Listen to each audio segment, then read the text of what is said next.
देवगिरीवर बैठकीतही आता साताऱ्याबाबत कोणताही तोडगा निघालेला नाहीये।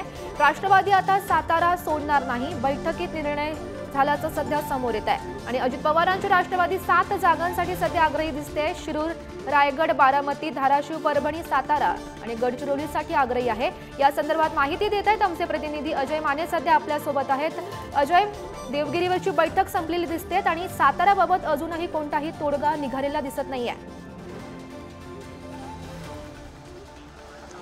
गौरी, साताऱ्याचा प्रश्न मागच्या 3 दिवसांपासून चर्चेत आणला तो म्हणजे उदयनराजे भोसले जे राज्यसभेवर खासदार आहेत आणि मागच्या 3 दिवसांपासून ते दिल्लीत अमित शहांच्या भेटीसाठी दिल्लीत तळ ठोकून बसलेले आहेत। आणि उदयनराजेंनी अशी मत व्यक्त केले की त्यांना भाजपच्या चिन्हावर जी आहे ती साताऱ्यातून निवडणूक लढवायची।